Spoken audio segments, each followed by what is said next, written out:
광주 MBC 아침 종합 뉴스. 4월 3일 수요일 아침 종합 뉴스입니다. 광주 세계 수영대회 개막이 100일 앞으로 다가왔습니다. 경기장 등 시설 공사가 순조롭고 흥행몰이도 본격화됐습니다. 인사청문회에서 자질 논란이 일었던 광주시 산하기관장 후보자가 또 임명됐습니다. 인사청문회 무용론이 나오고 있습니다. 수십억 원의 판돈을 걸고 화투판을 벌인 주부 도박단이 적발됐습니다. 경찰 단속에 대비해서 비밀 통로까지 만들었습니다. 이상 오늘의 주요 뉴스입니다.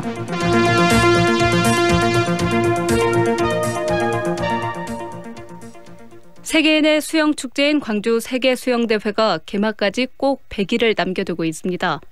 시설 공사는 순조롭게 진행되고 있고 흥행몰이도 본격화됐습니다. 정용욱 기자가 취재했습니다. 수영대회가 100일 앞으로 다가오면서 가장 두드러진 건 분위기 띄우기입니다. 인파가 많은 곳에선 수영대회 마스코트 제막식이 열리고 우리 서울시와 수도권의 주민들이 이 행사에 많이 참여하고 또 많이 지원하고 응원해야 결국 성공할 수 있다고 저는 믿습니다. 오는 24일엔 서울에서 대회 유니폼 패션쇼와 대회 메달이 공개됩니다. 또 이달 28일엔 광주 월드컵 경기장에서 방탄소년단이 참가하는 슈퍼 콘서트가 열려 분위기 확산에 나섭니다. 붐 조성과 함께 경기장 공사도 속도를 내고 있습니다. 하이다이빙 경기장인 조선대 축구장과 아티스틱 수영이 진행되는 염주체육관 등지에는 대형 임시 수조 설치 공사가 한창입니다. 경영과 다이빙이 열리는 남부대 수영장은 관람석 증설 공사가 한창입니다. 현재 50% 안팎의 공정률 속에 다음 달이면 모든 시설 공사가 끝납니다. 5월 말까지 대부분의 시설을 다 완공을 해서 6월 달 테스트 이벤트 치르는데 아무 지장 없도록 그렇게 추진하고 하겠습니다. 1,600여 세대의 선수촌은 주요 공사가 끝나 대회 개막 일주일 전에 개촌합니다. 심판이나 대회 운영 인력이 머물 비즈니스 호텔과 대학 기숙사도 확보됐습니다. 대회 기간 원활한 수송 서비스를 위해선 총 420대의 차량이 투입되고 선수단과 대회 관계자들은 시내버스를 무료로 이용할 수 있습니다. 광주 지하철이랄지 그리고 광주 시내버스 그리고 광주 시내를 통과하는 광주 인근의 시내버스 그리고 여수의 시내버스들을 무료로 이용할 수 있도록 이제 그 업체들과 그동안에 쭉 이제 협의를 마쳤고 3,000명 규모의 자원봉사자는 다음 달부터 현장에 배치돼 통역과 의전 등 실전 연습에 들어갑니다. 대회 흥행 요소인 북한 선수단 참가의 경우 이번 광주대회에 내년 도쿄올림픽 출전권의 43%가 배정돼 있고 세계수영연맹이 참가 비용 부담을 약속한 만큼 참가할 가능성에 무게가 실리고 있습니다. MBC 뉴스 정용욱입니다. 인사청문회에서 전문성과 도덕성 논란이 일었던 광주복지재단 대표 후보자를 이용석 광주시장이 임명했습니다. 의회가 문제를 제기한 후보들이 잇따라 임명되자 인사청문회 무용론까지 나오고 있습니다. 송정근 기자입니다. 사회복지학과 교수라지만 관련 논문 하나 없다. 복지정책에 대한 이해도가 낮고 현장 복지 활동을 전혀 하지 않았다. 최근 5년간 50번의 교통법규를 어겨 벌금 200만 원을 내 준법 의식도 부족하다. 신일섭 광주복지재단 대표 후보자에 대한 인사청문회에서 쏟아진 비판입니다. 후보자가 복지재단의 대표이사로서 역할을 제대로 수행할 수 있을지 염려스럽다는 의견이 있었습니다. 복지 현장에서도 임명을 반대하는 목소리가 컸습니다. 하지만 광주시의회는 청문보고서에 후보자에 대한 혹평과 염려만 나열했을 뿐 이번에도 부적격이라는 한마디를 적지 못했습니다. 이용섭 시장은 비판 여론 속에서도 신 후보자를 임명했습니다. 시민의 눈높이에 맞는 고영삼 광주경실련 사무처장입니다. 그렇지 않고 임명을 강행한 것은 시민들에게 매우 실망감을 안겨준 것 같습니다. 설사 시의회가 적극적인 반대 입장을 낸다 하더라도 법적 구속력이 없습니다. 지방의회 인사청문회에 대한 근거법령이나 조례가 없기 때문입니다. 인사청문회가 시장의 인사권을 실질적으로 견제하지 못하고 있는 원인입니다. 참고 의견에 불과합니다. 김용재 광주시의회 인사특위 때문에 시장이 인사청문회 의견하고 반해서 임명을 하더라도 저희가 견제하거나 거기에 대해서 거부할 수 있는 권한이 없는 것이죠. 민선 7기 광주시 산하기관장 인사청문회에서 3차례나 후보자 자질 논란이 일었지만 단 한 차례 후보의 자진 사퇴를 제외하곤 모두 임명이 강행됐습니다. 인사청문회의 구속력을 갖추기 위한 입법도 시급하지만 무엇보다 시정을 견제해야 한다는 시의회 스스로의 자각과 여론을 존중하는 시장이 열린 기가 필요해 보입니다. MBC 뉴스 송정근입니다. 광주의 한 주택가 빌라에서 주부 도박단이 적발됐습니다. 이들은 경찰 단속에 대비해서 주택 석채를 사들여 비밀 통로까지 만들어놨는데요. 이웃 주민들이 국민신문고에 제보하는 바람에 덜미를 잡혔습니다. 남궁욱 기자가 취재했습니다. 주택가 빌라 건물을 경찰들이 에워싸고 119 대원들도 문 따는 장비를 들고 출동했습니다. 이들이 급습한 곳은 비밀 도박장. 집 안으로 들어가니 방금 전까지 도박을 한 듯 방석이 나뒹굴고 미처 달아나지 못한 여성들이 놀라 서성댑니다. 58살 이모 씨는 지난해 7월 이곳에 빌라 3채를 잇따라 매입한 뒤 옷을 파는 척 꾸며놓고 도박할 주부들을 모았습니다. 이 씨는 이곳 빌라 3층 2채와 2층 1채를 사고 비밀 통로까지 뚫어가며 도박장을 운영했습니다. 이웃한 3층끼리는 기어서 통과할 수 있는 통로를 뚫어놨고 윗아랫집인 3층과 2층은 비밀 계단을 설치해 만약의 경우에 대비했습니다. 사람이 한 명 기어 들어갈 수 있을 정도의 통로를 만들어놓고 아래쪽으로는 2호는 계단을 만들어놨어요. 계단. 그래서 혹시 경찰에 단속되거나 이렇게 할 경우에 도망하기 편하도록. 도박을 한 사람들은 40대에서 60대 주부들로 경찰은 수십억 원대 판돈이 오간 것으로 보고 있습니다. 이 씨는 감시용 CCTV까지 설치해 바깥 상황을 살피며 조심했지만 밤낮 없이 들리는 화투장 소리를 의심한 주민들의 제보로 결국 붙잡혔습니다. 중시사람도 그렇지. 사람들이 갑자기 고급차들이 막 오고 여자들이 오니까 그 화투층값 따라고 이제 이렇게 추측만 했지. 경찰은 도박장 운영자 이 씨를 구속하고 도박에 가담한 여성 12명을 불구속 입건했습니다. MBC 뉴스 남궁욱입니다. 민주노총 광주본부와 전남본부가 탄력근로제 기간 확대와 최저임금법 개정에 반발해 민주당 광주시당과 전남도당을 항의 방문했습니다. 민주노총은 민주당과 정부가 추진 중인 탄력근로제는 공짜 노동을 확대할 뿐이라며 개학안이 국회를 통과한다면 장시간 저임금 노동지옥에 시달리게 될 것이라고 비판했습니다. 또 대통령의 최저임금 10,000원 공약 파기 선언에 이어 최저임금 결정권마저 노동자들에게서 빼앗아가려고 한다고 주장했습니다. 5.18 민주화운동 기록관이 지난해 공개한 미공개 5.18 영상은 퇴직 군인이 군에서 가지고 나온 것으로 밝혀졌습니다. 기록관은 지난해 9월부터 조사한 결과 해당 영상은 군이 취합해 가지고 있던 것으로 도입부인 2, 3분가량은 JTBC의 전신인 TBC 기자가 촬영한 것으로 확인했고 나머지는 군 홍보 쪽에서 촬영한 것으로 추정되지만 정확한 출처는 밝히지 못했다고 말했습니다. 기록관은 내일 5월에 영상 콘서트를 열어서 지금까지의 조사 결과를 발표합니다. 제주 4.3 사건 71주년인 오늘 광주에서 베트남 민간인 학살 사건에 대한 기록전이 열립니다. 5.18 기념재단은 성 프란치스코 평화센터 등과 공동으로 베트남 전쟁 당시 한국군의 민간인 학살 사진과 2000년 이후 베트남에서 만난 희생자와 유가족 이야기로 구성된 기록전을 선보입니다. 특히 전시기간 중 열리는 행사에서는 5월 항쟁 당시 민간인 학살 피해자와 계엄군 소속 전직 군인이 한자리에서 당시 상황을 증언합니다.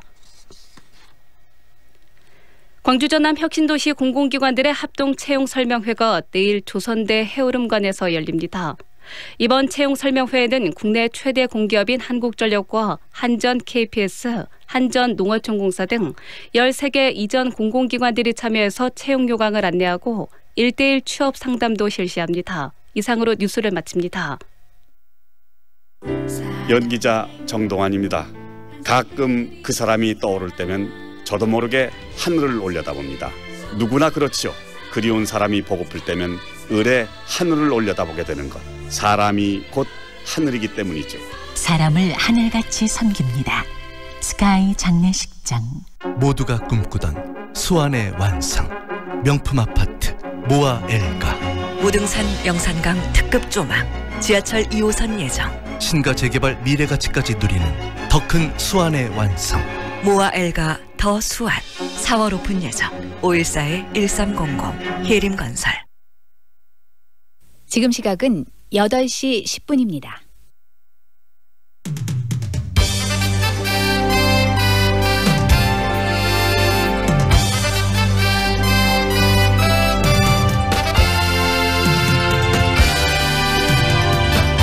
황동윤의 시선집중. 2부 시작하겠습니다.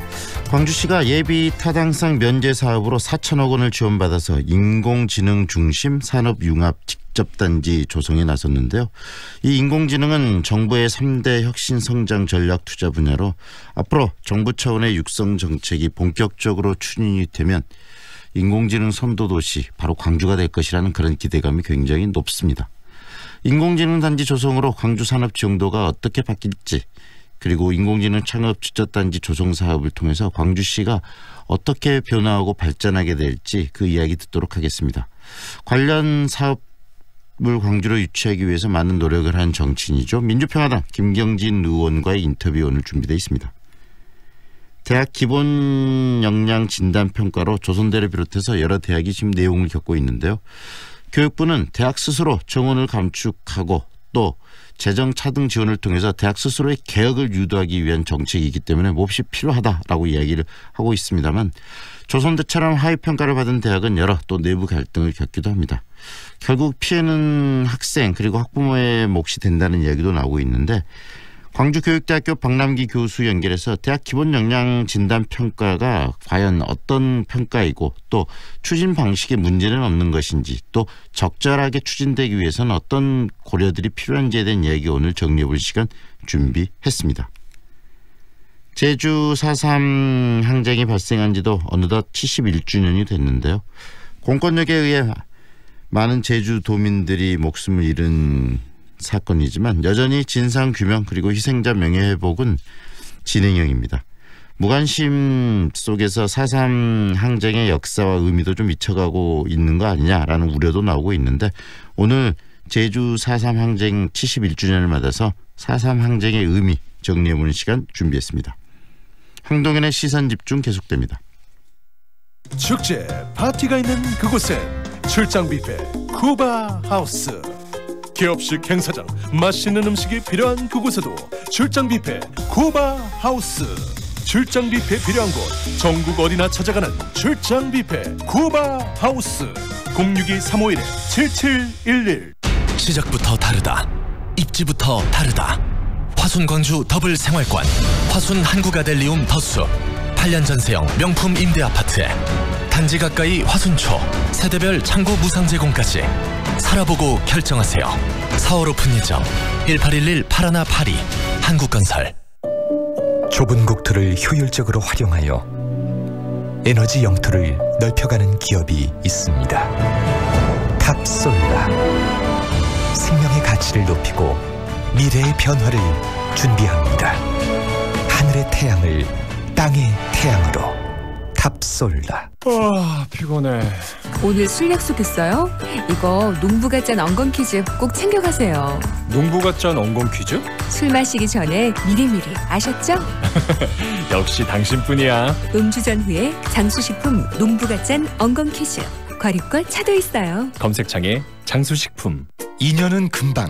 이사 걱정 없이 내 집 마련을 원한다면, 호수공원과 테라스 거리, 생활을 생각한다면, 16개 공공기관 이전 예정까지 미래 가치를 기대한다면 사랑으로 선택하세요. 광주 전남 혁신도시 사랑으로 부영.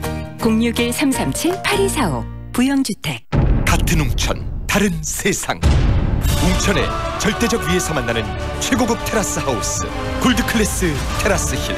이제 웅천을 내려다보며 사십시오.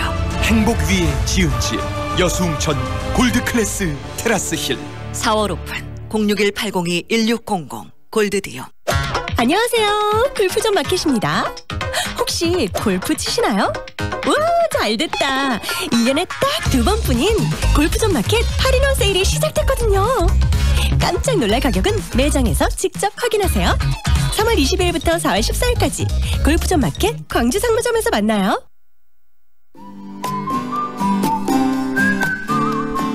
오늘은 맑고 깨끗한 날씨 보이겠고 한낮에는 포근하겠습니다.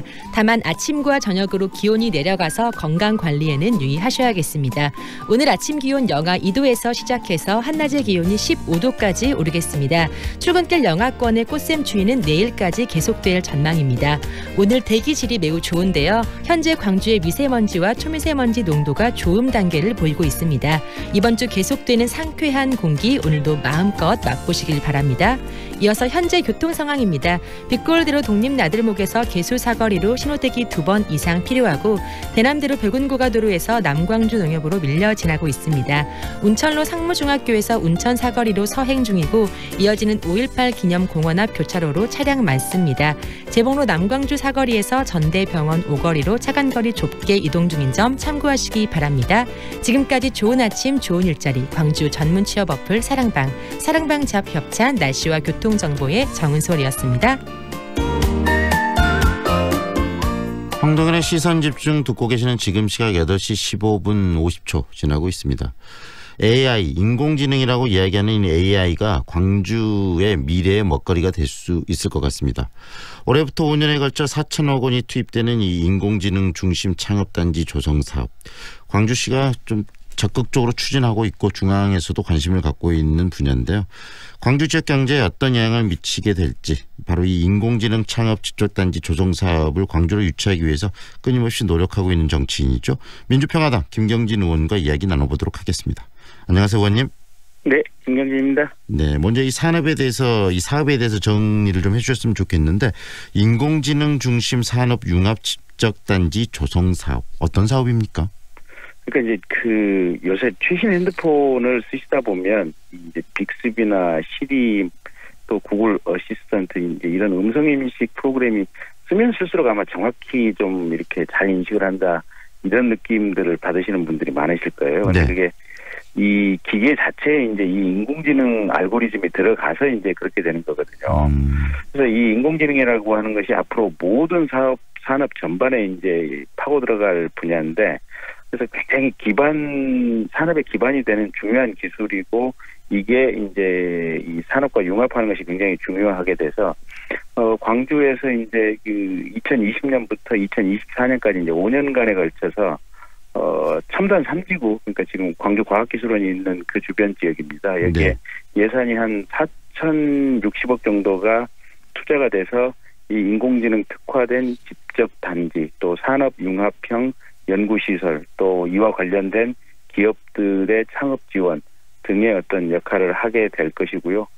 대략 한 5년 동안 최소한 5천억, 한 4, 5천억 이상의 예산이 들어갈 걸로 이렇게 확정된 사업입니다. 굉장히 큰 프로젝트고 그다음에 2020년부터 본격적으로 돈이 들어가고 지금 올해 그 사업을 위한 준비가 좀 충실하게 이루어지면 좀 광주의 미래의 먹거리를 확실하게 견인할 수 있는 그런 사업이 될 수 있겠는데요. 예, 그렇습니다. 그래서 얼마 전에 이제 그 정부에서 이제 각 지자체를 통해서 예타 면제 사업 이제 신청을 받았는데 광주 같은 경우는 이제 이 대표적으로 인공지능 관련된 산업 융합 단지 조성 사업이 예타 면제 사업으로 확정이 됐습니다. 네. 그런데 예비 타당성 면제 사업이 너무나 이 지역 사업들이 방만하게 운영될 수 있도록 놔두는 사업 아니냐 이런 좀 비판의 목소리도 있긴 있더라고요.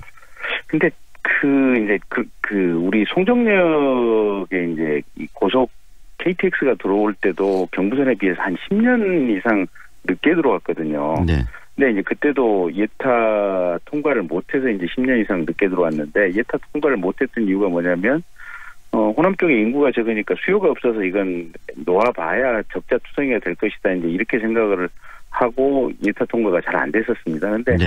정작 그 고속철을 이제 송정역까지 이렇게 하고 보니까 개통한 첫 해에 300억 이상 흑자가 났거든요. 네. 그러니까 예타 결과하고는 전혀 다른 결과가 나왔으니까 이 예타라고 하는 것이 현재 있는 조건을 가지고 손익 분석을 하다 보니까 이제 조금 부정확한 측면들이 있어서요. 네.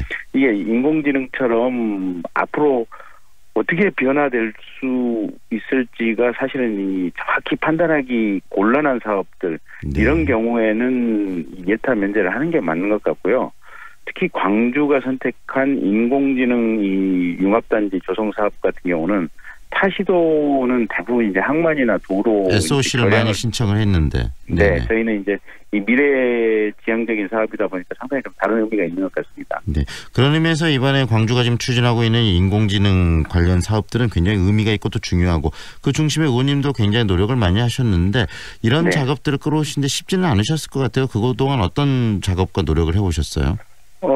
우선 이제 2017년도에 이 인공지능 사업을 우리 지역에 유치하기 위해서 사전 기획 연구 예산 10억 원을 이제 따왔고요. 그래서 이제 그걸 가지고 지스트 그러니까 광주과학기술원하고 그다음에 정보통신산업진흥원 광주시와 협업을 통해서 이 기획 작업을 1년 이상 해왔습니다. 그래서 타 지역에 비해서는 인공지능과 관련된 계획, 준비, 설계가 어느 정도 좀 탄탄하게 된 상태에서 이번에 예타 면제를 신청하다 보니까 정부에서 좀 수월하게 받아들여진 것 같습니다. 네, 현재 사업의 진행 상황은 어떻습니까?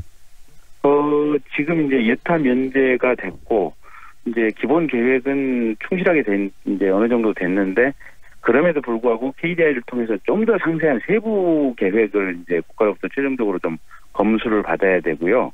그래서 그런 세부 계획안을 만들고 있는 부분이 하나가 있고.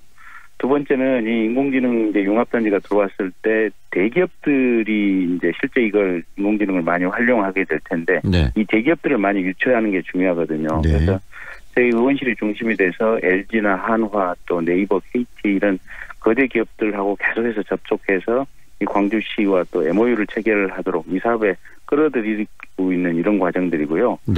세 번째는 이제 전문가들 사이에 이 협업 네트워크를 구축해 주는 게 중요한데 그게 이제 정치권에서 이렇게 접촉을 할 수 있는 영역입니다. 그래서 끊임없이 이 인공지능 산업과 관련해서 많은 전문가들을 연결시켜주고 연계해주고 하는 그런 역할. 그다음에 이제 오늘 하는 것처럼 지역 주민들에게 또 많은 분들에게 이런 사업이 있다고 하는 것을 홍보하는 그런 역할을 하고 있습니다. 네, 오늘 좀 뭐 설명회나 관련한 행사가 또 있나 보죠? 예, 그렇습니다. 오늘 그 상무지구 CMB에서 있는데요. 그 관련된 토론회가 사단법인 광주 전남 발전 정책 포럼, 그다음에 광주시 그리고 저희 김경진 의원실 이 세 개 기관 공동으로 지금 주최를 하게 되고요. 지스트 그 광주과학기술원의 임혁 교수가 이제 이 인공지능 산업발전 방안에 대한 주제 발표를 하고 카이스트의 이제 김종환 교수, 또 전남대 김수영 교수님 등 여러분들이 와서 이 토론을 하게 됩니다. 네, 중요한 것은 광주 시민들이 가장 관심 갖는 부분은 이 인공지능 산업들 이 통해서 광주의 과연 미래가 어떻게 바뀔 것인가 이 청사진을 미리 좀 보고 싶어 할 것 같은데요. 광주시에 어떤 도움이 되고 광주의 어떤 미래에 어떤 변화를 이끌어갈 거라고 의원님은 생각하세요? 그러니까 이 인공지능은 사실은 광주시에 한정된 문제가 아니고요. 대한민국 전체의 산업 발전을 위해서 지금 현재의 기술 발전 단계에서는 가장 필수적이고 기반 기술이 되는 부분입니다. 그래서 대한민국 전체에서 이 부분을 지금 견인하고 있는 지역이 아무데도 없거든요. 그래서 광주가 선도적으로 지금 이 인공지능을 선택해서 대한민국 전체를 견인해 나가겠다라고 하는 거고요. 일단 이게 이제 어느 정도 이제 이 반석 위에 올려지면 당장에 이제 우리 지역을 가지고 보면 한전의 에너지 산업이 있지 않습니까? 이 에너지 산업이 획기적으로 이 비용 절감을 할 수 있는 이런 어떤 기술과 어떤 플랫폼이 만들어지게 되는 거고요. 두 번째는 이제 자동차 생산과 관련해서도 생산 기술 능력을 업그레이드 시키고 어떻게 하면 자동차를 잘 활용할 수 있는지 이제 이런 부분들. 세 번째 이제 의료나 헬스케어 관련된 어떤 기술의 이제 비약적인 향상을 가져올 수 있거든요. 그래서 많은 전문가들과 청년들이 우리 첨단지구 또 광주에 몰려오게 될 것이고 이를 통해서 광주의 여러 기반 시설들 연관되는 산업들이 같이 유치될 수 있는 그런 효과를 거둘 수 있을 겁니다. 결국은 의원님 이 인공지능이라는 게 우리들이 사용하는 뭐 스마트폰이나 모든 어떤 기기들에 다 적용되는 그런 기술들 아니겠습니까? 예, 그렇습니다. 그렇기 때문에 자동차 산업을 비롯해 광주의 어떤 산업을 견인하는 데 좀 혁신적인 변화를 이끌어오고 또 젊은 그 전문가들을 광주로 많이 견인할 거라는 생각도 좀 드는데 앞으로 이 지역 산업과 연계해서 좀 일으킬 수 있는 파급 효과 어느 정도로 예상할 수 있을까요? 이건 그러니까 단순 수치로 비교할 수 없는 부분입니다. 그러니까 가령 구글 같은 경우 이제 한 7, 8년 전에 세계 최초로 이 데이터 서버 센터 운영하는데 인공지능 알고리즘을 도입을 했거든요. 근데 네. 도입한 첫 해에 구글이 전 세계적으로 전기료를 5천억 이상을 전략을 했답니다. 이 데이터 서버 센터 운영과 관련해가지고. 네. 그러니까 이거는 이 인공지능 알고리즘이 가장 최적화된 상태로 모든 산업에 도입되는 순간 모든 산업이 가장 이 최고의 효율로 작동을 하게 됩니다. 그래서 이건 몇 조 생산 유발 효과다 또는 몇 조 비용 절감 효과가 나온다 이렇게 단순하게 표현하기는 어려운 상황들이고요. 네. 어쨌든 이 인공지능이 반드시 들어와야만 새로운 시대가 열리고 네. 그걸 주도해야만 우리 지역도 대한민국이 세계의 어떤 경제 대국으로 다시 한번 도약할 수 있는 기반이 생기게 된다. 네. 이렇게만 말씀드리겠습니다. 보통 이렇게 정치인들 중에서 이 과학기술을 통해서 지역 경제를 견인해야겠다는 생각을 가지신 분들이 그렇게 많지 않은데 의원님께서는 네. 이렇게 정치활동을 하면서 끊임없이 과학을 통해서 광주의 발전을 도모해 오셨거든요. 그렇게 네. 과학기술과 광주의 어떤 연계성들에 대해서 고민하신 특별한 이유가 있으십니까?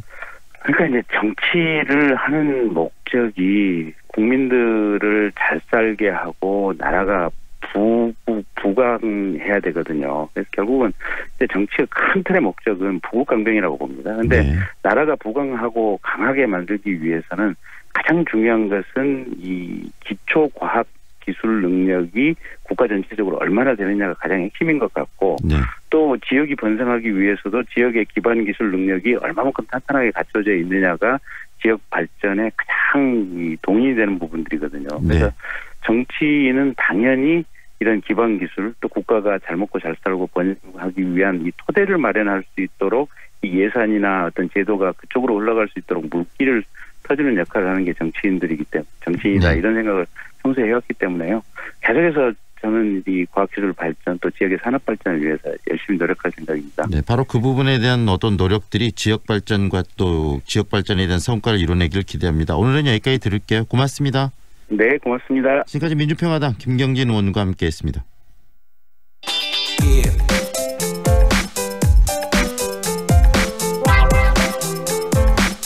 지난해 교육부 평가에서 역량 강화대학으로 분류된 대학들이 오는 8월로 예정된 교육부 2단계 평가에서 살아남기 위해서 혁신의 지금 사활을 걸고 있습니다. 조선대학교의 경우가 대표적일 텐데요. 이 평가 결과 그런데 책임 소재를 놓고 내용을또 겪고 있다고 합니다. 이런 내용의 결과 그 피해는 결국은 학생들이 다 짊어지게 되지 않을까라는 우려도 있는데 요즘에 이렇게 대학들 혁신을 요구하는 게 이 교육부가 추진하는 역량 평가입니다. 이 평가에 대한 이야기 오늘 듣도록 하겠습니다. 광주교육대학교 박남기 교수 연결합니다. 안녕하세요, 교수님. 네, 안녕하십니까. 네, 대학 기본 역량 진단 평가 이 지금 교육부가 추진하고 있는데 대학교의 체질을 개선하고 경쟁력을 강화시키겠다 이게 좀 기본적 취지로 이해를 합니다. 좀 더 구체적으로 이런 평가를 하는 이유는 어디에 있습니까? 기본적으로 지금 대학 신입생 자원이 급감하고 있는데 이 대학 정원을 자율적으로 줄이지를 못하고 있어요, 대학들이. 네. 그래서 지난 정부부터 이제 그 대학 구조개혁을 통해서 정원을 대폭 줄여왔는데 아직도 부족하기 때문에 이번에 이제 현 정부 들어서는 대학 구조개혁 평가 이름을 대학 기본 역량 진단 평가라고 바꾸고 이제 그 평가 결과에 따라서 대학별로 또 신입생을 줄이도록 이렇게 하고 있습니다. 결국은 지금 인구 감소, 그다음에 그러면서 신입생들이 줄어들고 있는 상황에서 대학들이 숫자가 많고 그다음에 입학생들의 수가 많기 때문에 그래서 줄여가는 과정이라는 말씀이시네요. 그렇죠. 예. 네. 그리고 또 이런 부분들 대학들이 굉장히 이 평가에 목매고 있는데 학생 수를 줄이는 것뿐만 아니라 교육부에서 지원하는 지원금에서 차이가 있나요? 평가 결과 그럼요. 가지고. 예. 지금 일단 이번에 평가를 해서 지난해 발표할 때 자율개선대학, 역량강화대학, 그다음에 재정지원 제한대학 1, 2 이렇게 만들었어요. 네. 그래서 이제 자율개선대학이 이제 전체 대학 중에 64%, 그다음에 이번 지금 조선대가 포함되어 있는 역량강화대학이 66개교 뭐 이렇게 되어 있고 그러는데 네. 이제 자율개선대학은 그냥 국가가 재정 지원을 하지만 역량강화대학으로 된 경우에는 이번에 다시 이제 계획서를 내는데 그 계획서에서 선택이 되어야 연 33억씩을 3년간 보장을 받습니다. 안 그러면 돈은 지원받지 못하고 학생 수만 감축을 해야 합니다. 네, 학교로 봤을 때는 굉장히 안 좋은 환경에 취하게 되는 거네요. 그렇죠. 대학의 입장에서는 이제 치명적인 결과로 이어질 수가 있죠. 하지만 교수님, 지금 전반적인 대한민국의 이 그 추세를 봤을 때 대학 숫자가 줄일 필요는 있는 거 아니겠습니까? 당연히 그렇습니다. 네, 그래서 이런 그 딜레마 속에 지금 존재하는데 이 중앙정부, 이 교육부에서 나서서 지금 기본 역량 진단 평가를 하는데 이 평가의 기준이 좀 뭐 잘못돼 있다라는 지적도 있고 여러 가지 이야기들이 나오고 있는데 교수님께서는 이 교육부가 주체가 돼서 추진하는 진단 평가 어떻게 보고 계십니까? 지금 이제 교육부가 만약에 나서지 않으면 우리들 생각처럼 지방대학이 살아남는 게 아니라 결국은 지방대 몰락으로 이어질 수가 있거든요. 네. 그래서 이번에 지금 역량 강화 평가를 할 때는 그 지역이라고 하지 않고 권역으로 하는데 예를 들면 호남, 제주, 권 이렇게 해가지고 이 권역별로 일정 대학 비율을 정해놨어요. 네. 그래서 이제 이런 식으로 해가지고 지역 대학들이 일부 살아남을 수 있도록 이제 균형을 맞춰주는 역할을 하는 거죠. 다시 말하면 문제, 네, 말씀하시죠. 아니요, 말씀하시죠. 그 이제 문제는 뭐냐면 이미 1995년부터 학생 수 감소가 예상이 돼서 대학을 줄여가야 된다 이런 강력한 건의를 했음에도 불구하고 이제 정부는 당시에 정치적 이익에 의해서 네. 오히려 대학 설립 준칙주의, 그러니까 이제 과거에는 대학 설립 인가주의였기 때문에 아주 힘들었는데 준칙주의로 해놓으니까 대학이 우후죽순처럼 불어난 거예요. 네. 그래서 이제 불과 얼마 안 돼서 정원 감축을 하게 되었고 또 그것 때문에 지금 문제가 되는 대학들은 대부분은 그때 이후로 만들어진 대학들입니다. 물론 이제 조선대는 좀 예외이긴 한데요. 네. 결국은 큰 틀에 있어서 진단평가, 그 평가를 통한 지금 이 전체적인 대학 숫자와 입학생들의 정원을 축소하는 것은 필연적인 것인데 그 과정에서 이 조선대학교 같은 경우 일부 대학들이 내부적인 내용을 겪고 있거든요. 하지만 네네. 이런 내용을 통해서 또 새로운 대학으로 혁신하는 어떤 그 계기를 마련할 필요도 있는 거 아니겠습니까? 당연합니다. 만약에 조선대학교 경우에 이번에 이제 이런 그 평가에서 탈락하는 그런 수모를 겪지 않았으면 네. 아마 구조개혁을 하거나 아마 미래를 위한 대비를 하는데 상당히 어려움이 컸을 거예요. 네. 그러나 이제 이런 내용으로 인해서 오히려 교수들도 좀 양보를 하고 또 학생들, 동문들도 관심을 갖고 이렇게 하면서 이번에 이제 정부의 그 개혁 계획을 제출할 수가 있었던 거죠. 다시 말하면 내부적인 개혁을 이뤄내지 못한 그 상황들이 있으면 외부적인 이런 교육부나 정부에서 직접적으로 이런 진단 평가를 통해서 내부 개혁을 견인해낼 수 있다. 그 과정이라는 말씀이시네요. 그렇죠. 근데 이제 이걸 잘 활용하면 새로운 대학으로 도약할 수가 있는데 네. 만약 이 과정에서도 계속 갈등이 진행되면 이제 이번에 그 아까 말씀드렸던 것처럼 이제 그 두 번째 유형으로 포함된 그러니까 이제 제일 먼저가 자율개선대학인데 역량 강화 대학으로 지금 호남 제주권에서 7개가 들어 있어요. 네. 조선대를 포함해서 순천대, 송원대, 남부대, 뭐 세안대 이렇게 쭉쭉 돼 있는데 네. 이번에 이 대학 중에서 3개 대학만 제2유형 역량 강화형으로 선정이 되어서 33억을 받을 수 있어요. 네. 그러니까 만약에 이번에 7개 중에서 그 3개 대학이 아닌 나머지 4개 대학은 상당히 치명적인 결과를 가져오겠죠. 네. 그래서 스스로 이 대학이나 어떤 조직이든지 내부적으로 개혁을 하고 외부와 또 경쟁을 하는 것이 너무나 당연한 것인데 그런 중심에 지금 있는 것이고 그 지역에 있는 대학이 한 7개 대학이 좀 그 상황이라는 말씀을 해 주셨는데 그런데 이런 식으로 중앙정부가 너무 일방적으로 이끌어가는 그런 구조개혁 문제가 있다라는 그래서 지역의 자율성을 좀 더 담보하고 좀 더 끌어낼 수 있는 그런 구조제 개혁이 필요하다는 이야기도 나오고 있는데 그 부분에 대해서는 어떤 생각이 드십니까? 그래서 이제 만약에 이제 지금 우리가 늘 거기에 대한 혼란이 있는데요. 정부가 전혀 개입하지 않고 시장 논리에 맡긴다면 결과는 어떻게 될 건가 네. 그 부분이거든요. 그래서 시장에 맡긴다고 했을 때는 오히려 이 지역 대학들이 살아남는 게 아니라 중앙에 가까운 수도권 대학들의 생존 확률이 훨씬 더 높아집니다. 그래서 예전부터 벚꽃 개화순으로 대학이 망해갈 거다 이런 식으로 얘기했잖아요. 남쪽에서부터 지금 저기 대학이 무너진다는 그렇죠. 이야기시네요. 네. 예. 그래서 지금 오히려 국가가 나서는 것이 일부 좀 불편해 보일 수는 있긴 한데 네. 지역의 대학의 입장에서 보면 오히려 어떤 보호막 안에서 미래를 도모할 수 있는 마지막 기회가 주어진 거다 이렇게 볼 수도 있어요. 네. 결국은 어떤 상황이든지 위기를 기회로 만들어야 되는 그런 노력, 구성원들의 노력이 중요한 거 아니겠습니까? 그렇죠. 네. 조선대를 비롯해서 지금 현재 역량강화대학에 처해 있는 대학들이 정말 이런 부분들을 기회로 만들기 위해서 좀 대학들이 고려해야 될 부분들은 어떤 것이 있다고 생각하시는지 한 말씀해 주시죠. 네, 지금 이제 특히 조선대 경우에도 그러한데요. 이제 사립대학 경우에는 주인이 없는 사립대학에 지금 위기가 있는 경우가 많아요. 오히려. 네. 객관적 여건으로는 상당히 좋고 역사도 좋은데 주인이 없다 보니까 이제 어찌 보면 무주공산이란 말이죠. 그래서 그 안에 있는 구성원들이 서로 주인 행세만 할 뿐 정말 주인으로서 책무는 하지 않는 모습을 보이는 경우가 있어요. 네. 이제 그렇게 되면 대학은 이제 위기에 봉착하게 되죠. 그래서 지금 제가 이제 조선대학교 혁신위원으로도 잠시 몸을 담았기도 하는데 네. 이 바라보면서 하나 드는 것은 우리 광주교대 경우에도 마찬가지였고요. 네. 이 교수님들이 주도를 하다 보니까 안에 상당히 문제가 많이 발생을 해요. 네. 그래서 대학의 민주화라고 그러면 대학 구성원이 교수만 있는 게 아니거든요. 네. 그래서 이제는 교수들 주도 속에서 문제가 계속 꼬여가거나 어려운 상황을 경험했으면 학생의 비율 혹은 직원의 비율 아니면 동문의 비율 나아가서 지금 우리가 지역의 대학이라고 한다면 지역사회 인사의 비율을 대폭 높여줘야 돼요. 네. 근데 한 집단의 비율이 절반을 넘거나 절반 가깝게 줄을 이루고 있으면 네. 다른 구성원들은 참여 의욕을 느끼질 못해요. 네.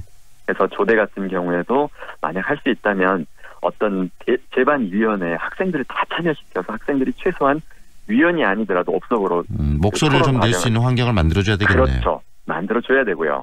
그다음에 또한 이제 우리 지역사회도 보면 현재 물론 법 개정이 필요하긴 한데 네. 초중고에 대해서는 광주시나 전라남도가 예산 지원 아니면 구청들이 지원을 하는데 대학에는 전혀 어떠한 지원을 할 수가 없게 돼 있어요. 네. 그래도 다양한 방법으로 어쨌든 지역 대학을 껴안고 발전시켜가야 되거든요. 네. 그래서 이제 앞으로는 대학들도 지역 이사 인원들을 받아들이고 또 지역도 우리 지역의 대학으로서 도울 수 있는 방안을 탐색을 해야 지역 대학이 살아남을 수 있겠죠. 결국은 구성원들 스스로 좀 더 큰 뜻 대의를 위해서 개인들의 욕심을 좀 포기하고 줄여나가야 되는 거기서부터 이 개혁이 시작되지 않을까라는 생각이 듭니다. 맞습니다. 이제 네. 그걸 이뤄내지 못하면 대학은 위기 상황으로 갈 거고요. 보통 우리는 대마불사 이렇게 생각하는데 네. 조선대 경우에는 두 가지 사례가 될 수 있어요. 잘 가면 지금 국가가 하고 있는 그 이제 우리가 공유형 사학이라는 표현을 쓰는데 이 공유형 사학의 첫 번째 좋은 사례가 될 수 있고요. 네. 잘못하면 대마불사의 첫 번째 사례가 대마불사가 아니라 대마도 죽을 수 있다는 본보기 사례도 될 수 있다. 이걸 깨닫고 좀 서로 양보하면서 나아가는 게 필요하겠다 이 생각입니다. 네, 교수님 오늘 말씀 고맙습니다. 여기까지 듣겠습니다. 네, 고맙습니다. 지금까지 광주교육대학교 박남기 교수와 함께했습니다.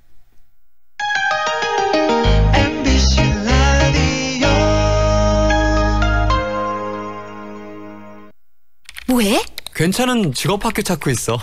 아직 호남 직업 전문학교를 몰라? 99년부터 13년 연속 우수훈련기관. 우리 지역 공동훈련기관으로 재직자 향상 교육도 한대. 오, 역시 정보통인데. 하나 더. 지금 호남에선 국비교육생을 모집 중이래. 우와. 김대리, 고혈압 당뇨 검사 받았어? 부장님, 전 30대부터 혈압약 먹고 있어요. 아, 그러면 광산구 고혈압 당뇨병 등록교육센터에 문의해봐. 등록하면 교육, 상담, 검사도 해주고 선물도 준다네. 문의 광주 952-8882 만 30대 이상 광산 구민의 하나입니다. 배우 한은정입니다. 생각보다 가까운 하늘, 그 하늘을 향해 대라수가 하늘을 걷는 다리를 놓습니다. 광주의 하늘을 당신에게 선물합니다. 하늘을 이어주는 아파트 봉선주월 대라수 어썸브리지 광주 383-7774 대라종합건설. 일본에 맞서 조선의 독립을 요구했던 3.1운동이 100주년을 맞았습니다. 민족 차별 교육에 항의하며 광주 지역 학생들이 일어섰던 광주 학생 독립운동은 90주년이 되었습니다. 3.1운동의 정신을 올바르게 계승하는 일은 무엇일까요? 학교와 지역사회가 앞장서 교육 현장에 남아있는 친일 흔적을 찾아내 청산하고 우리의 정체성을 확립하는 일입니다. 1929년 광주 학생 독립운동의 진원지였던 광주 일고의 학생들도 친일 잔재를 없애기 위해 뜻을 모으고 있습니다. 우리 선배님들이 지켜온 역사를 돌아보면 교과에 친일의 잔재가 남아있다는 것을 알게 된 이상 대다수의 학생들이 교가를 부르지 않는 쪽으로 의견을 모았습니다. 바른 역사의식이 대한민국의 바른 미래를 이끕니다. 광주광역시 교육청.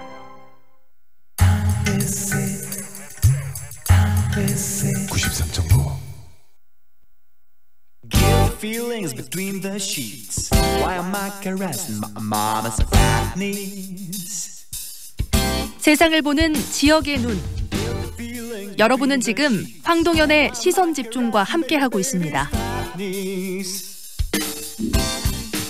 제주 4.3 항쟁은 1947년부터 54년까지 약 7년 동안 국가 권력에 의해 많은 제주도민들이 안타깝게 목숨을 잃은 사건입니다.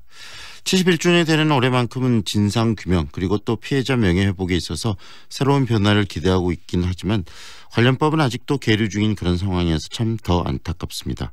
제주 4.3 항쟁의 의미에 대해서 오늘 이야기 들어보겠습니다. 제주 4.3 평화재단 장윤식 기념사업팀장 연결하겠습니다. 안녕하세요, 팀장님. 네, 안녕하십니까. 네. 장윤식입니다. 제주 4.3 항쟁 71주년이 바로 오늘입니다. 그동안 참 아픈 시간들을 견뎌오셨을 것 같아요. 어떻습니까? 네. 저 자신은 직접 겪어보지 못한 세대입니다만은 네. 당시를 겪었던 분들은 70년 세월 동안 말 못하는 고통 많이 겪고 또 그 피해 사실을 알리지 못한 세월도 50여 년 지속됐었고 해서 네. 상당히 가슴이 아팠을 것 같습니다.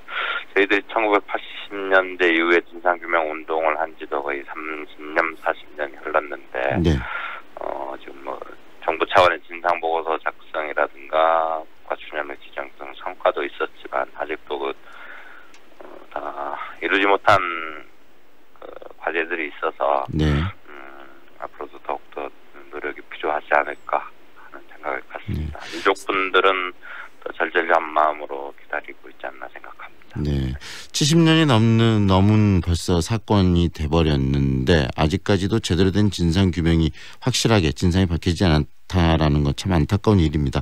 이 4.3 항쟁을 좀 소개해 주십시오. 어떤 일이 당시 있었는지요?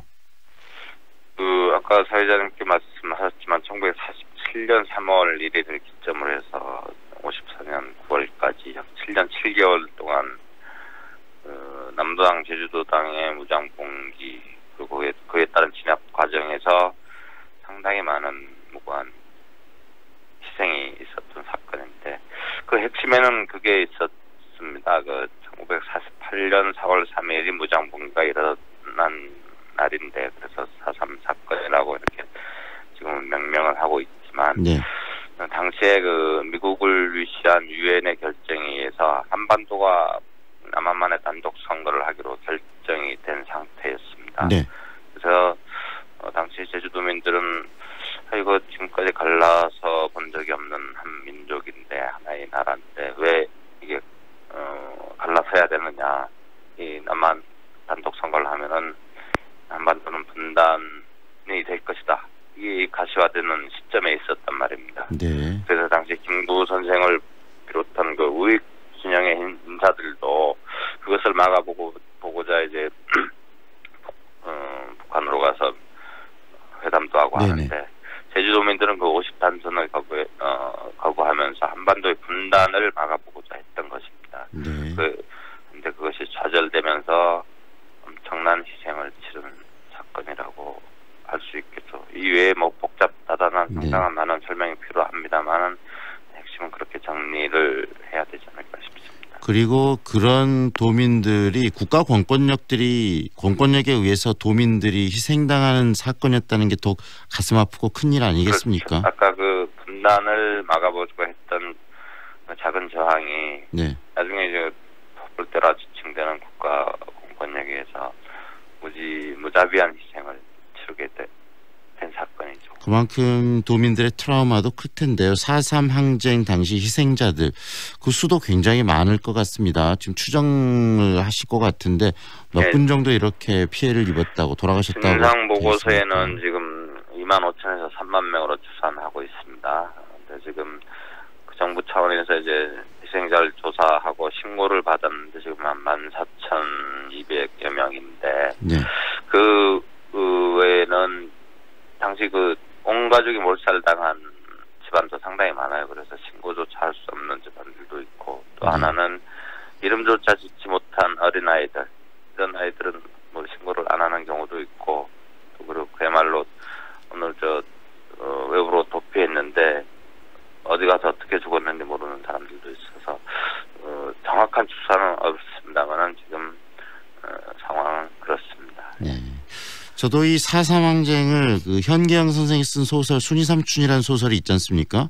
네, 맞습니다. 그 소설을 통해서 또 접하고 그랬었는데 이 4.3이 대중들에게, 이 국민들에게 좀 구체적으로 알려지게 된 계기는 어떤 거죠?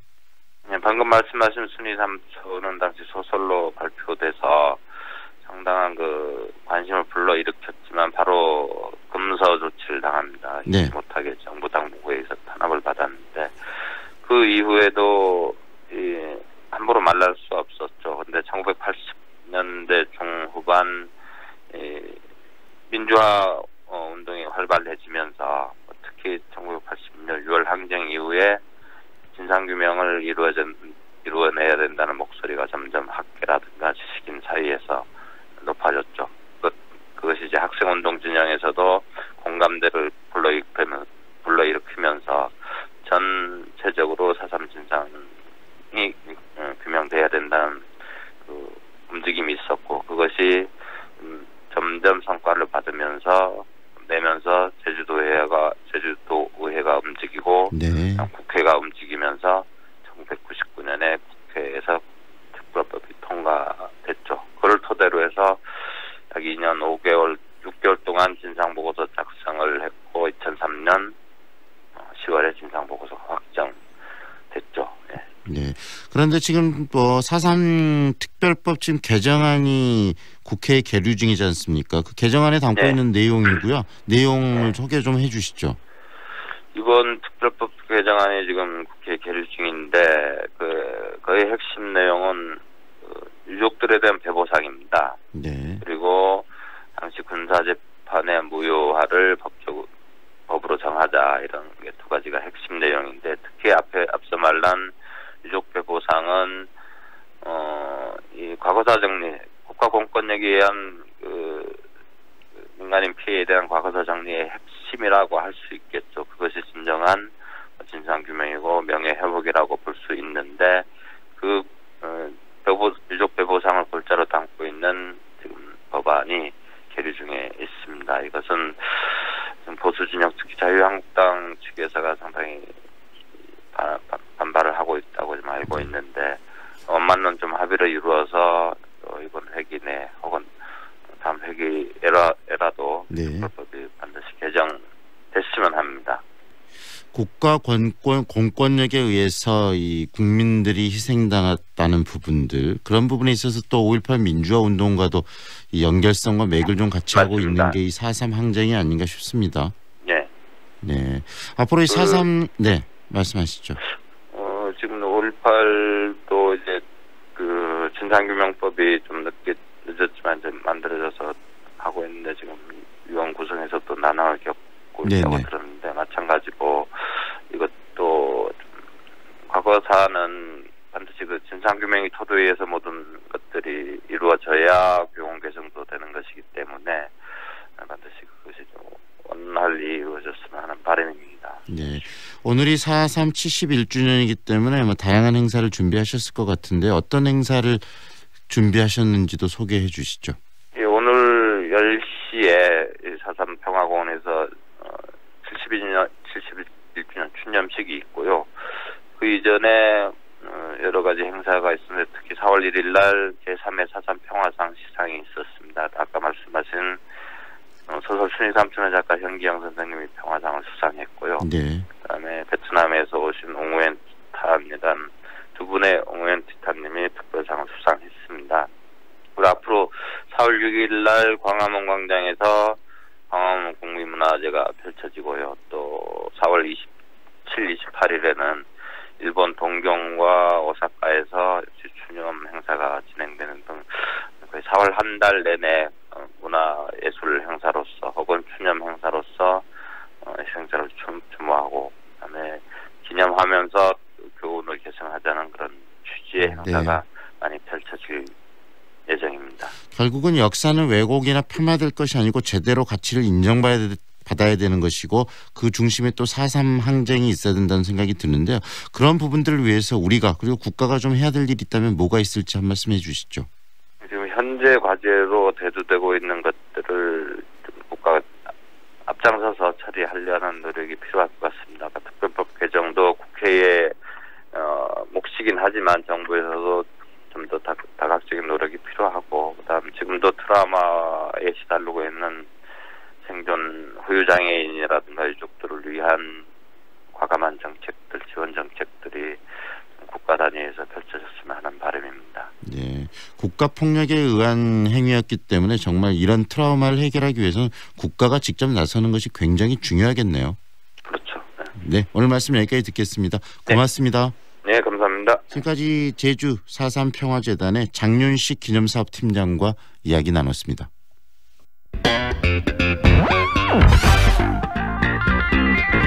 다양한 남도의 소식들을 정리하는 시간입니다. 오늘은 전남 중북권 소식 빛가람신문 박은정 국장과 함께 이야기 듣도록 하겠습니다. 안녕하세요, 국장님. 네, 안녕하십니까. 네, 나주 SRF 열병합 발전소 지역민들이 굉장히 반대가 심하고 그랬었는데 환경 영향 조사를 위해서 12개월 만에 지금 시험 가동된다면서요. 네, 그렇습니다. 그 지역의 최대 현안으로 그 주민 반대를 불러왔던 나주 SRF 열병합 발전소가 그 시험 가동으로 환경 유역성 여부를 가리기로 했습니다. 그 일단 발전소를 가동해 주민들이 우려하는 환경 유해성이 실제로 현실화하는지를 조사하고요. 또 그 결과를 토대로 주민투표와 공론화를 거쳐 발전소 정상 가동 여부를 결정할 것으로 보이는데요. 그 한국지역난방공사 산업부 전남도 나주시 나주쓰레기 연료 사용 반대 범시민 대책위원회로 구성된 그 나주 SRF 열병합 발전소 민간 협력 거버넌스는 그 지난달 26일 한국지역난방공사 강주 전남지사에서 6차 회의를 열었고요. 그리고 민간 거버넌스 주최 간 최대 쟁점 사안이었던 SRF 열병합 발전소 시험 가동에 합의했습니다. 네. 그 사업비 2,700억 원이 투입된 나주 열병합 발전소는 그 강주 지역 SRF 반입에 반대하는 범대위 등 그 지역 주민들의 반대로 준공 후 3개월여 만인 2017년 12월 시험 가동이 중단됐었는데요. 네네.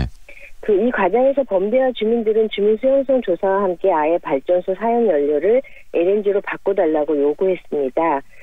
그동안 민간단체의 반대로 시험 가동 여부가 불투명했지만 그 환경성 유해성 여부를 시험 가동으로 가려보자는데 그 거버넌스 참여 기관들이 동의하면서 합의를 이끌어낸 것입니다. 네, 지금 최대 쟁점 사항이었던 이 SRF 열병합 발전소 시험 가동 기간인데 얼마간 이렇게 시험 가동되는지 그리고 주민투표와의 공론화의 방식은 지금 어떻게 추진되고 있는지도 소개해 주시죠.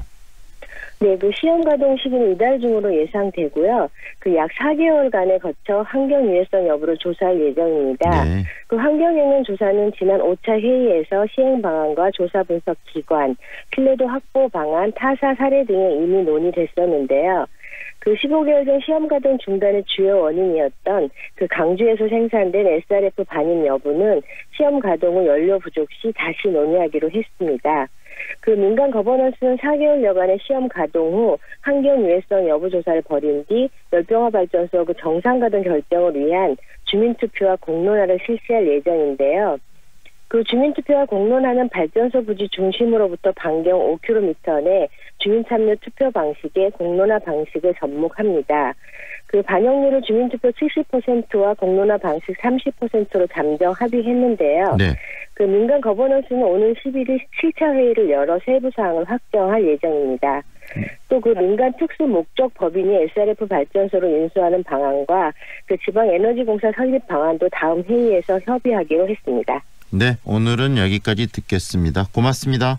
네, 감사합니다. 지금까지 빛가람신문 박은정 국장과 함께했습니다. 배우 한은정입니다. 생각보다 가까운 하늘, 그 하늘을 향해 대라수가 하늘을 걷는 다리를 놓습니다. 광주의 하늘을 당신에게 선물합니다. 하늘을 이어주는 아파트, 봉선주월 대라수 어썸브릿지, 광주 383-7774 대라종합건설. 2019 더 레저쇼와 더 골프쇼가 4월 18일부터 21일까지 광주 김대중 컨벤션 센터에서 동시 개최됩니다. 골프, 캠핑, 등산, 튜닝 바이크 등 레저와 골프에 관한 모든 것을 한자리에서 만날 수 있습니다. 다채로운 이벤트와 경품이 마련된 이번 박람회에 많은 관람 바랍니다. 문의 02356-4309.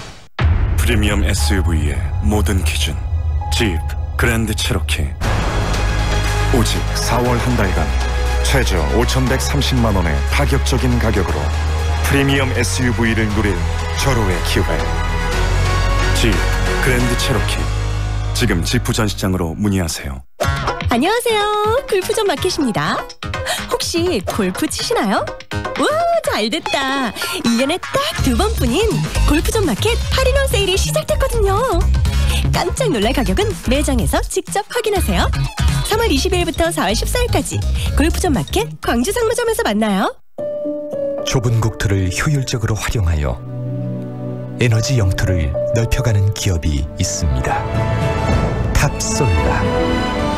생명의 가치를 높이고 미래의 변화를 준비합니다. 하늘의 태양을 땅의 태양으로. 탑솔라. 하늘도 맑고 공기도 깨끗한 기분 좋은 출근길입니다. 다만 아침과 저녁으로 일교차가 커서 건강관리에는 유의하셔야겠습니다. 오늘 한낮의 기온이 15도까지 올라 포근하겠고 대기 질도 좋습니다. 광주의 미세먼지와 초미세먼지 농도 종일 좋음에서 보통 수준을 유지하겠습니다.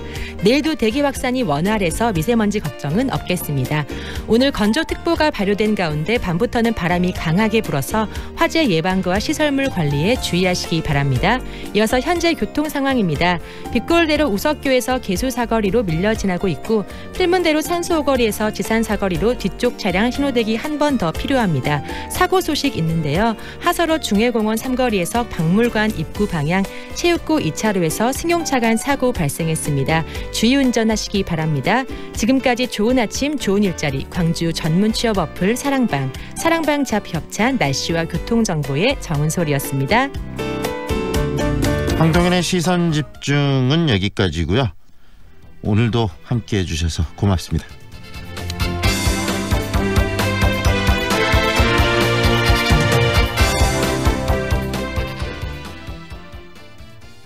시각은 8시 57분입니다.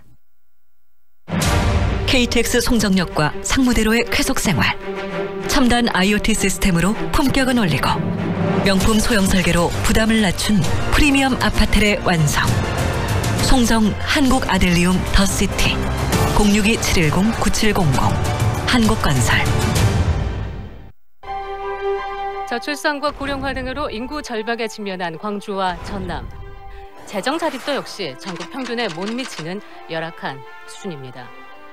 그러나 위기는 곧 기회. 지방 분권에서 해답을 모색할 때입니다. 지방이 튼튼해야 나라가 튼튼해집니다. 새 정부는 수도권과 지방이 함께 잘 사는 강력한 지방 분권 공화국을 국정 목표로 삼았습니다. 흔들림 없이 추진해 가겠습니다. 중앙에 집중된 권한을 지방과 나누고 지역 주민에게 권한을 되돌려주는 것. 2019년 더 잘 사는 광주 전남으로 가는 길. 강력한 지방 분권의 시대로. 광주 MBC 연중 캠페인 지방의 힘이다. 이 캠페인은 나주시, 하순군, 담양군, 구례군, 광주광산군, 광주은행과 함께합니다.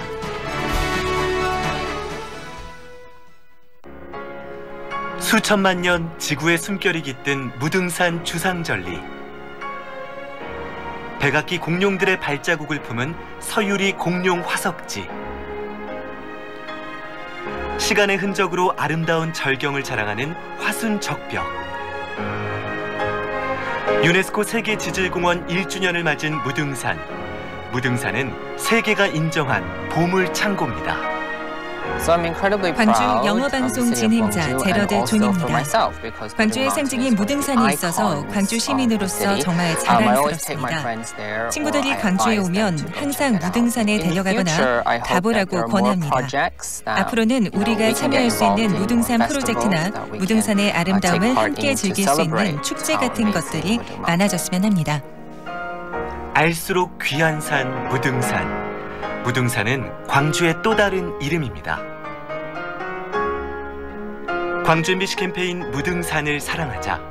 이 캠페인은 현대해상, SK 브로드밴드와 함께합니다.